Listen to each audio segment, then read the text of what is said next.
El último deseo de Carmen de Burgos, Colombine. Aquel gabinete azul tan bello, donde tantas horas de felicidad habían transcurrido, estaba revuelto, desordenado. Fuera de sus sitios sillones y muebles, tirados por mesas y sofás, los vestidos, las gasas y los encajes. En el centro de la habitación, mundos y maletas a medio arreglar, y en el suelo, sobre la alfombra, multitud de papeles de música y libros de todas clases que habían de formar parte del equipaje. Julia iba de acá para allá por la habitación, poniéndolo todo en orden, colocando en los baúles los objetos para el viaje. Pasaba ante Rafael luciendo la gallardía de su cuerpo hermoso, alto, fuerte y esbelto, y su cabeza de rizos de ébano con reflejos azulillos. El rostro de facciones correctas, labios de grana y plateada tez, donde brillaban dos ojos de azabache con profundidades de abismo, entre doble fila de pestañas espesas que se movían inquietas con aletear de mariposas negras. ¿Me escribirás?, preguntó él. ¿Escribirte? Ah, sí, es verdad. Vamos a dejar de vernos, contestó Julia. Un estremecimiento recorrió su cuerpo y se acercó temblorosa a su amigo, como si hasta aquel instante no hubiera medido toda la tristeza de la separación. Julia, añadió él con voz grave, desiste de este viaje, de este alejamiento inútil. Tu marcha me llena de dolor.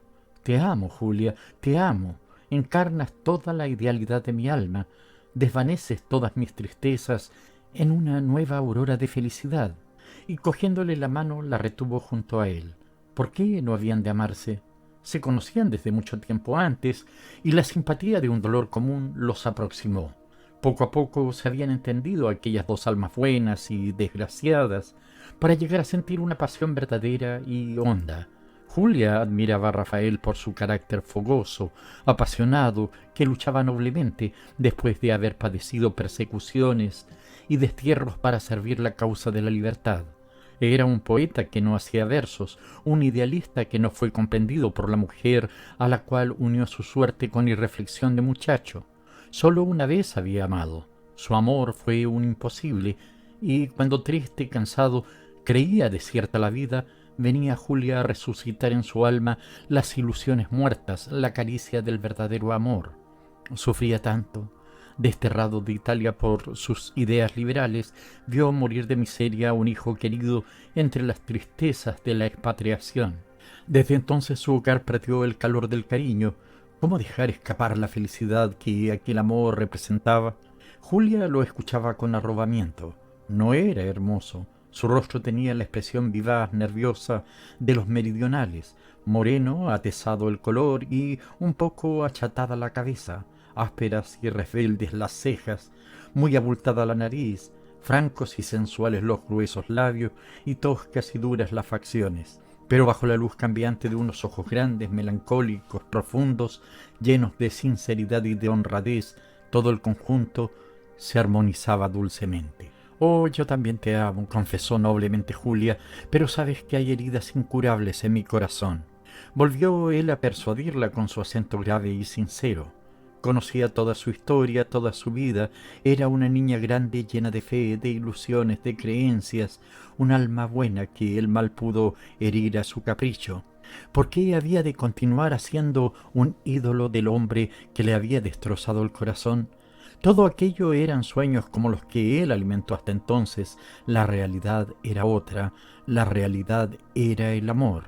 Puesto que se amaban, solo debían pensar en ser felices. Huirían de allí, se irían a Inglaterra, a Londres, y vivirían el uno para el otro, en el supremo olvido de todo lo existente. Tu esposa, balbuceó ella vencida por aquel sueño de Ventara. Él no la dejó continuar. Eran inútiles los esfuerzos para amar a su mujer. Estaba convencido de ello. El corazón que se escapa no vuelve jamás a su dueño, y cuanto más delicado, más fino es el espíritu, más propenso se halla a la infidelidad, como los perfumes más sutiles son los más fáciles de evaporarse. Si Julia le rechazaba, su esposa no le recobraría, seguiría rodando sobre muchos lechos en fáciles aventuras, corriendo detrás de todas las mujeres que lo atrajeran con una promesa nunca cumplida. sintiéndose canalla con la inconstancia que le haría huir hoy de la mujer a quien ayer juraba amor eterno. Hablando así, el joven ceñía sus brazos con pasión al esbelto talle de Julia, como si sintiera miedo de verla alejarse.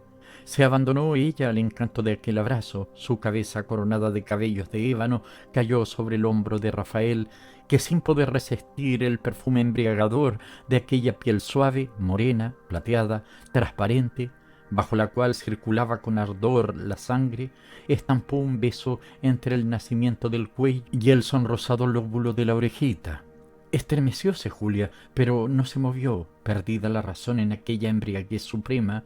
Solo sus labios murmuraron: Rafael, acuérdate de nuestras confidencias de amistad, de los seres a cuyo recuerdo hemos prometido ser fieles. Él pareció no oírla. Sus labios carnosos y frescos buscaron la roja boca de Julia. Esquivóla ella, hundiendo la cabeza en su pecho, pero bien pronto volvió a levantar el rostro encendido, con las negras mariposas de los ojos envolviendo en sombras las pupilas y los labios temblantes. Sin apresuramiento, sin violencia, dulcemente, Rafael besó aquellos labios. Fue el suyo un beso suave, de ternura infinita, de armonía suprema. Después, como si accediese a la súplica de su amada, lució la razón para separarse del cuerpo adorado que sentía palpitar sobre su pecho. Fue ella la que le retuvo, enlazando los brazos alrededor de su cuello, mientras murmuraba: Te amo, Rafael, Rafael mío. Ah, no han sabido defendernos nuestros ídolos. Y depositó sobre sus labios un raudal de besos de fuego, repetidos con pasión. Toda fuerza de resistencia era inútil.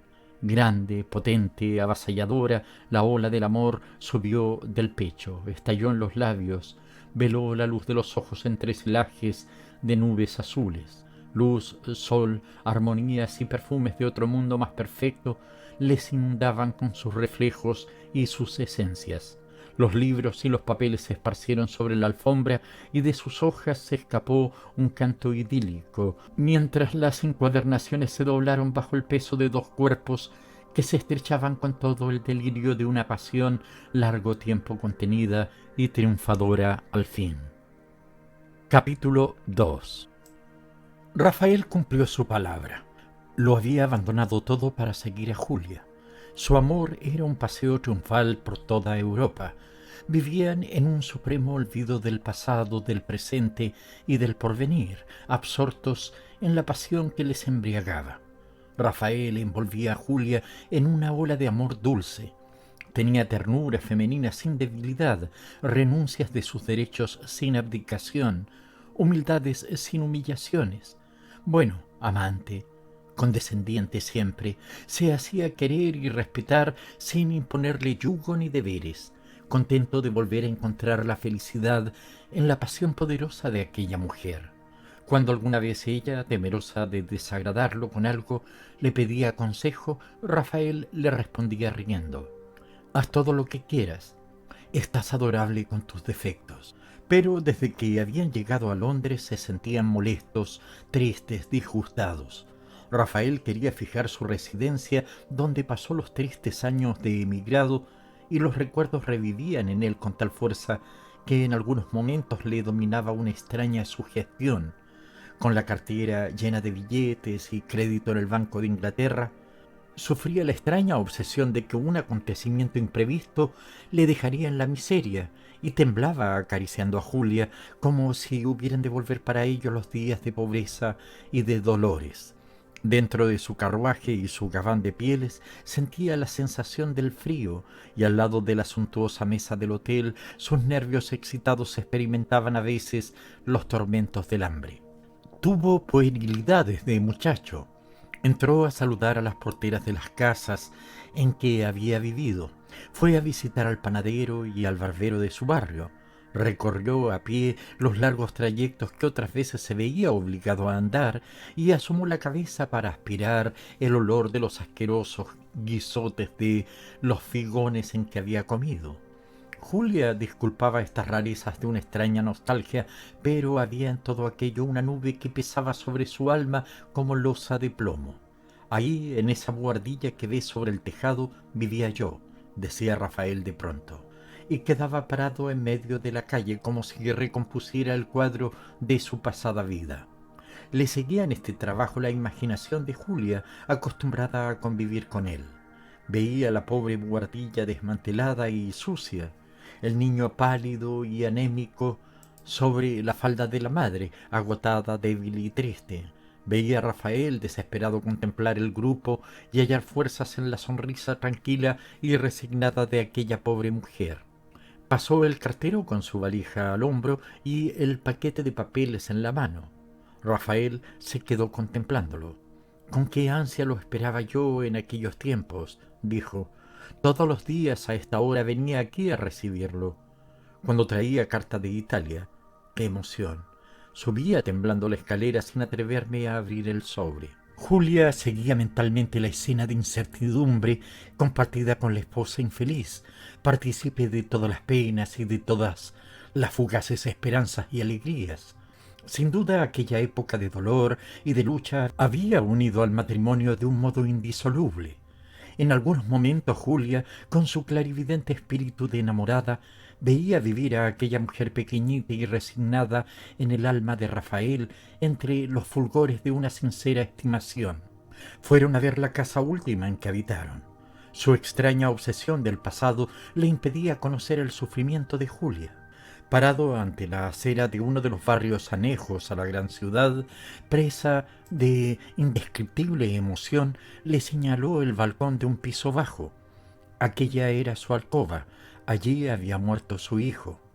Las lágrimas brotaron de sus ojos a impulso del triste recuerdo. Tembló Julia al recomponer la escena. La pobre familia viviendo en aquella casita, el padre yendo desesperado a buscar trabajo o a pedir un pedazo de pan, la mujer y el hijo ansiosos mientras corrían las horas mortales de la espera, saliendo a recibirlo como acuden los pajarillos hambrientos a revolotear junto a la puerta de la jaula, mirándole ansiosamente para leer en su rostro la esperanza o el desaliento. Y después la enfermedad del niño, sin médico, sin medicinas, sin recursos, atenidos a la caridad, ayudados por la portera que se compadecía para traer a veces una taza de caldo al enfermito. Julia le oía contar la zozobra, la angustia infinita con que esperaba una carta de Italia, la contestación a un lamento supremo de amargura arrancado por el amor de padre a su alma altiva. La carta no venía, el niño se agravaba, una noche murió, estaban solos, y él tuvo que abandonar el cuerpecito, caliente aún del mártir de la miseria, para acudir a la madre infeliz. Comprendía Julia el dolor inmenso de aquella mujer tan dulce, tan buena, tan resignada. La veía caer abatida por la desgracia en los brazos de su marido. Escuchaba el beso del dolor común cambiado como oración al niño muerto. Oh, esos momentos unen más que todos los delirios de la pasión, que todos los placeres de la tierra.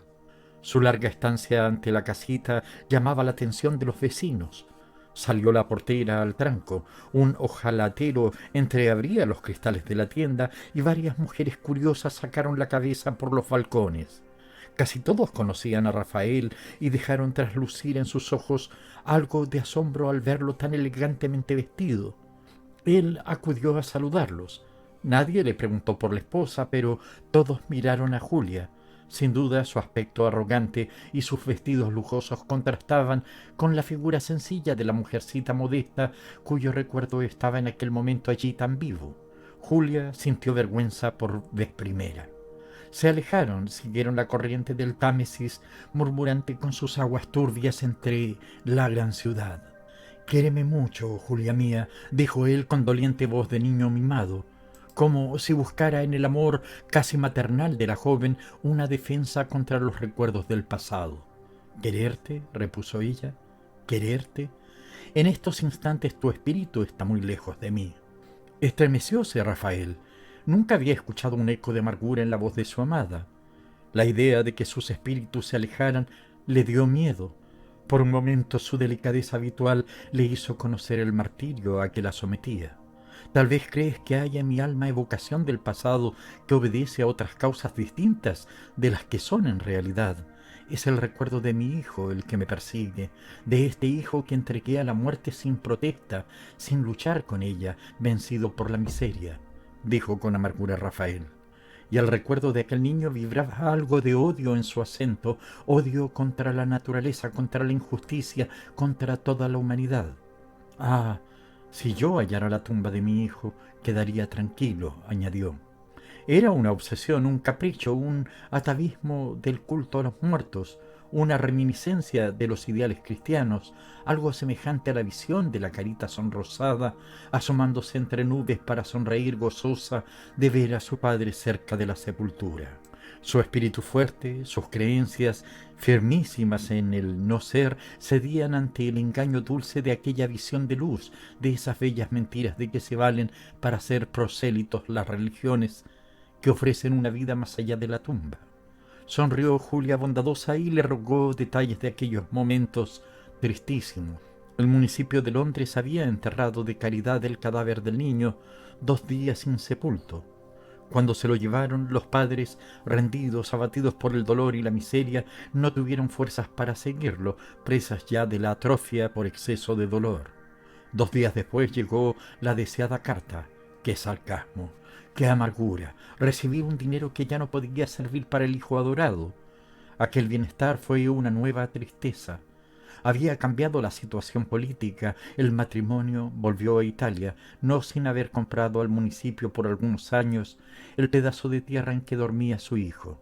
Le sonrieron triunfos y riquezas, mientras en el hogar y en la vida íntima seguía la desolación y el abandono.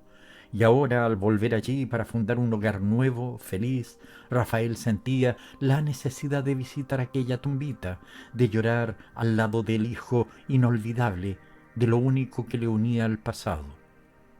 Capítulo 3. Detuvieron un coche y se hicieron conducir al cementerio.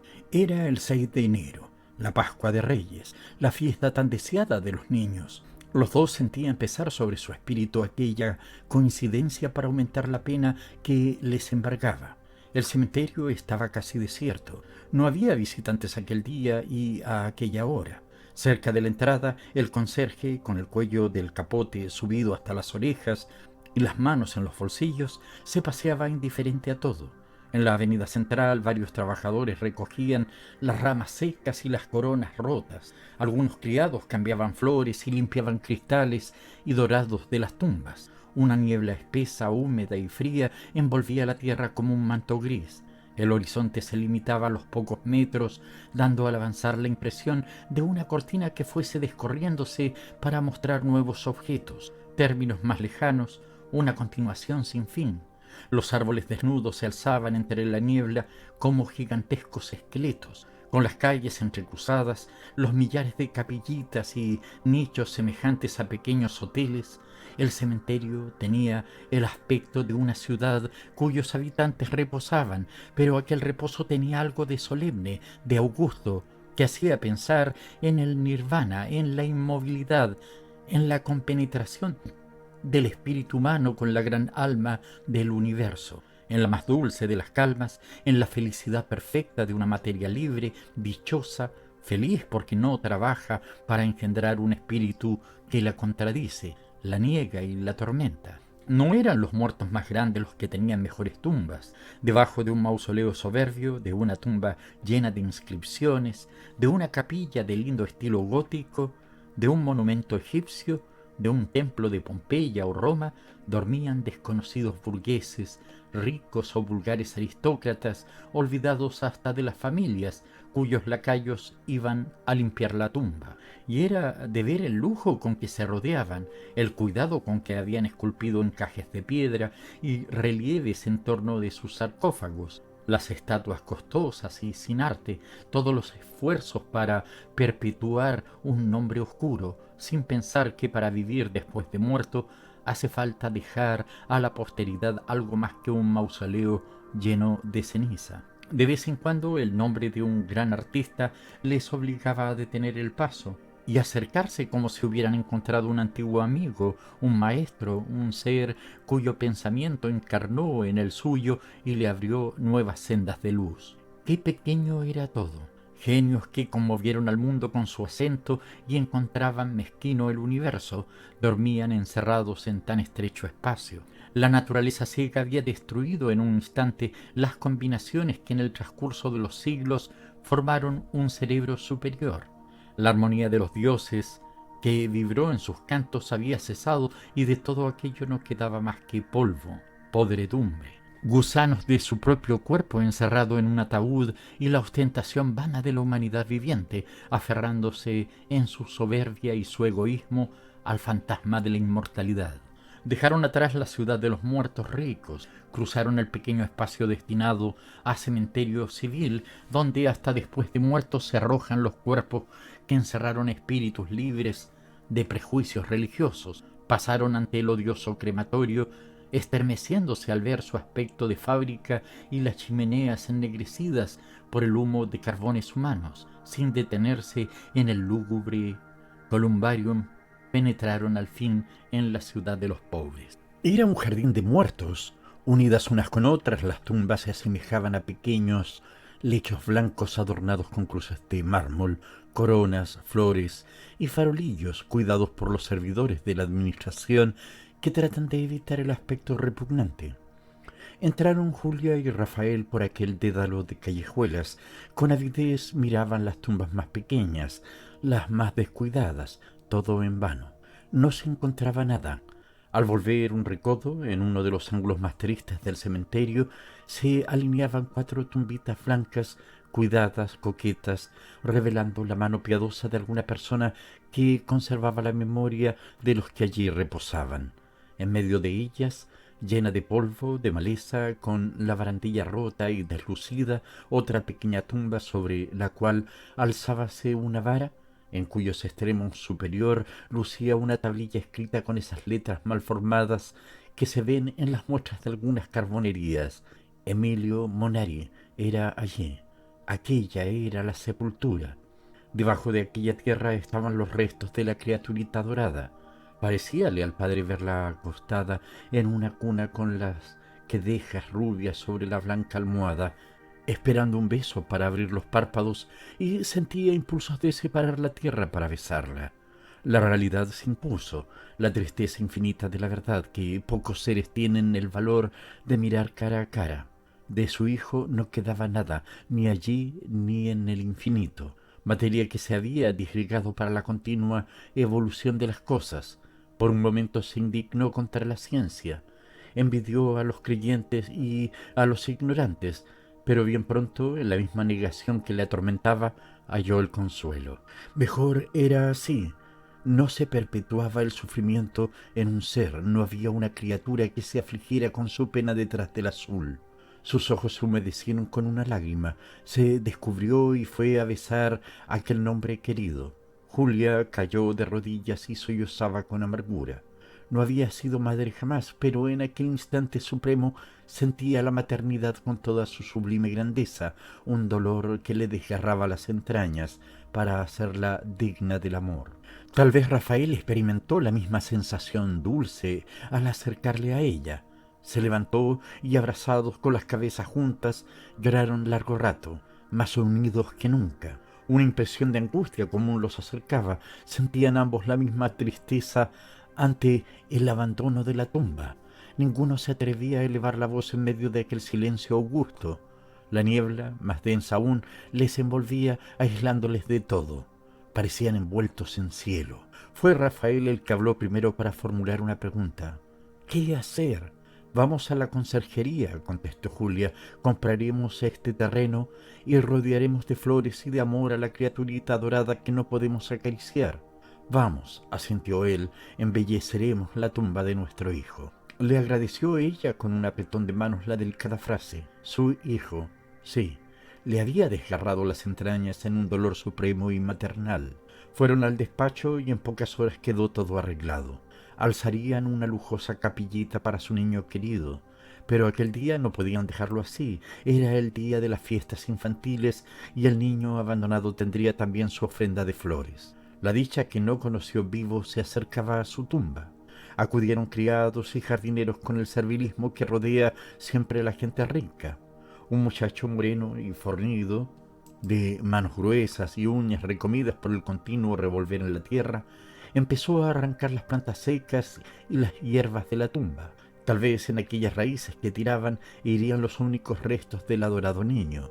Se rodeó la sepultura de dorada verja, cubrieron coronas sus hierros, farolillos y lápidas de mármol la adornaron. En el centro, flores y plantas fingían una bella maceta. Todo se terminó pronto. Dio Rafael un puñado de oro a la turba sepulturera, que se alejó llevándose los ramos secos y las maderas apolilladas. La tumbita parecía riente y agradecida de su embellecimiento. La imaginación de los dos amantes creía ver el niño contento jugar entre sus flores. No se resolvían a irse. Descubierto y silencioso, con los ojos fijos en la lápida, Rafael leía por milésima vez el nombre querido que iba a dejar en la soledad del cementerio inglés. Julia lloraba. Esta vez había desesperación en sus sollozos. El recuerdo de la madre verdadera, que nunca se acercaría a la tumba, la acongojaba. Tenía miedo al dolor de aquella mujer. Cuando Rafael la llamó para irse, se acercó temblando. Cortó de su tallo unas violetas y un ramo de myosotis recién plantadas sobre la sepultura y las guardó en su pecho. Agradecióselo él con una mirada de ternura y ambos se alejaron lentamente, volviendo la cabeza con los ojos llenos de rocío de llanto. La niebla empezaba a desvanecerse y una lluvia menudita caía sobre la tierra como si las lágrimas del cielo viniesen a regar las flores. Capítulo 4. Quedó Julia sola en su gabinete, aturdida por las múltiples impresiones del día. Abrió un armario y eligió su mejor traje, el que más le gustaba a Rafael, celeste y blanco. Empezó a buscar adornos, cintas, joyas. Sí, quería estar hermosa, espléndida, como él la amaba, como era admirada de los demás. Qué tontería sentir celos de un pasado muerto. Era feliz y no debía la imaginación venir a entenebrecer su dicha. Colocó con deleite el traje y los adornos en el sofá, en las sillas, en la mesa y la consola. No llamaría a la doncella. Se vestiría ella sola. Quería gozar en la contemplación de su belleza. Colocóse ante la luna biselada del espejo, oprimió el botón de la luz eléctrica y su belleza morena, plateada, exuberante, quedó envuelta en el limbo de la luz blanca. Su mano ligera, delicada y fina empezó a desabrochar el corpiño del traje. Quedaron al descubierto la garganta firme, dura y marmórea, y el nacimiento de un seno turgente y amplio que se ocultaba en ondas de encaje. Partía una sonrisa de complacencia a sus labios de grana y se acercó más al cristal, como atraída por su propia imagen. Un objeto se deslizó de entre las blondas y cayó sobre la alfombra. Las flores del cementerio. Se esparció por la estancia un acre olor de hierba fresca que empieza a marchitarse, ese perfume enfermizo de la flor estrujada cuando mezcla su esencia los jugos de los tallos. Julia parecía respirar olor de humedad, de tierra mojada. Reconstituyó la escena de la mañana. El dolor sentido tan agudamente sobre la tumba de aquel niño había pasado de su corazón. Las flores rodaban por la alfombra entre las gasas de un traje de baile. Ella olvidaba a aquella criatura y hacía que la olvidase su padre, si fuese de verdad su hijo. Oh, entonces no lo olvidaría nunca. Pasaría su vida llorando al hijo muerto, sumergida en el mar de su recuerdo, como la esposa de Rafael. Pensó de nuevo en la mujercita dulce y buena, abandonada a sus dolores. Si ella tuviese aquellas flores, no las tiraría entre los atavíos del placer. Pobre mujer, sintió compasión inmensa, vergüenza de su situación, algo de un remordimiento desconocido. Se había impuesto siempre en su pensamiento la moral no codificada, superior a la moral del vulgo, sujeta a leyes. Esa moral no es para los espíritus libres. Se veía unida a Rafael por la fuerza misteriosa de un amor vehemente y verdadero, que era la vida de los dos. Creía legítimo aquel cariño, puesto que la naturaleza lo sancionaba dándoles la capacidad de sentirlo. ¿Acaso una promesa pública y la bendición de un cura podían atar dos seres para toda la vida? Nada puede legislarse sobre el corazón. Rafael no amaba a su esposa. Rechazado por Julia, sufriría sin hacerla feliz. puesto que ella conocería en todos sus actos el desamor. Serían tres seres desdichados, así lo era uno solo. Tenían derecho a la felicidad. Se le apareció con todo su horror el posesivo puesto ante el nombre de un ser humano de un modo odioso, incomprensible, tiránico. Mi mujer, mi marido. El pueblo expresa ese concepto brutal en la frase de sus hembras cuando dicen mi hombre. Es la propiedad, el esclavo, que ha de satisfacer todas las necesidades más groseras. Pero ahora la cuestión se le aparecía bajo otro aspecto. Seguía rechazando la idea de la legalidad en amor, la idea de posesión, el formulismo de la hipocresía y las conveniencias. Mas surgía el problema del deber, no a la luz de leyes estúpidas, sino al resplandor de su conciencia. Rafael había amado a aquella mujer hasta el punto de hacerla su esposa, introducirla en su familia y darle su nombre. La había mecido entre sus frases de cariño, la hizo madre de sus hijos. Juntos lucharon, sufrieron, compartieron los sueños de ventura y las tristezas de la realidad. Los momentos del placer y del dolor más intensos les habían unido. Luego él se alejaba. ¿Por qué? ¿Acaso por la maldad propia de la naturaleza mudable que busca la felicidad? Aquella mujercita sufrida y buena se le había hecho insoportable con sus virtudes. Por dar el pecho a sus hijos, consiguió todo el respeto de su marido, pero palideció, se enflaqueció, perdió las curvas de su talle, deformó los senos y mató todo deseo amoroso.